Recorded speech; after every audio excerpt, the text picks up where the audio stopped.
Pagkatapos namin mag-grocery ni Daddy Italiano at ni Kiara Kit, akala ko makaligtas na ako sa mga gastador katulad ni Kiara Kit kasi nagmi-mention talaga siya ng mga laruan.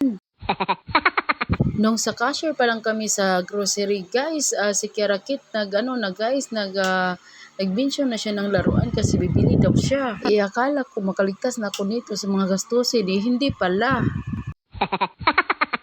Nilagay lang namin yung mga grocery namin na pinamili sa baggage area at saka umakyat kami para sa laruan ni Kiara Kit. Iba din ton si Kiara Kit guys, kapag hindi mo bilhin yung gusto niya, talaga yan, maghilak-hilak. Ikaw na lang mahiya dito kasi iiyakan ka talaga kapag hindi mo bilhin yung gusto niya, kaya bilhin mo na. Itong dalawa talaga ang stress sa buhay ko, yung si Daddy Italiano at saka itong si Kiara Kit. Yung ikaw budget ng budget pero sila kuha ng kuha, bili ng bili kahit hindi kailangan. Kaya nanawagan talaga ako ni Boss Mita na sahuran ako sa Facebook para meron naman akong extra money na pambili sa kanila.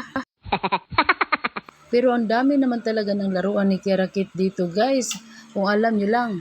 Kaya nga nai-stress ako kapag nagtingin-tingin ako sa mga laruan na ang dami talaga. Minsan naisip ko talaga, sus, pera na, pero naging laruan pa. Hindi pa yan kontento si Kiara Kit guys sa maliit na doll. Gusto niya talaga yung malaki. Ay, Diyos ko Lord, ang mahal kaya niyan, libo-libo.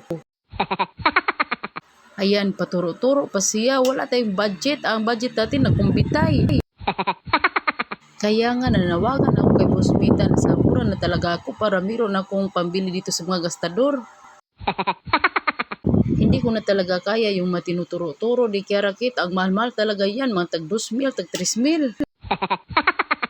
Pagtingin ko sa presyo parang nalilipong ako guys. Kaya binilisan ko talagang umalis dyan at pumunta doon sa mga mura-mura.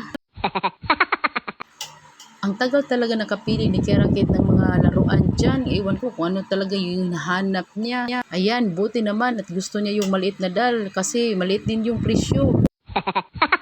Pero hindi pa yan kontento kasi nagpalingon-lingon pa talaga at parang may hinahanap pa talaga.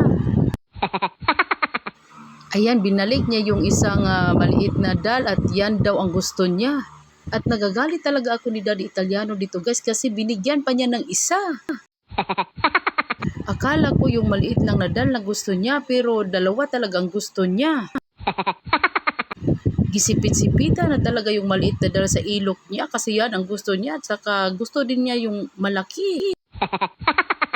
Ayan guys, wala na talaga akong magawa. Dalawa talaga yung binili niya at saka magbabayad na kami sa cashier.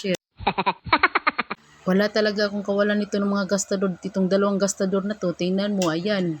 Magbabayad na kami sa cashier. Dalawa talaga yung kinuha niya. Tagaktak naman yung 500 pesos ko niyan guys kasi yung malaking guys, yung 300 pesos man. At saka yung maliit na doll is 100 plus din. So, total 500 plus din. Ayan, masaya na yun si Kiara Kit kasi nakuha na ang gusto niya.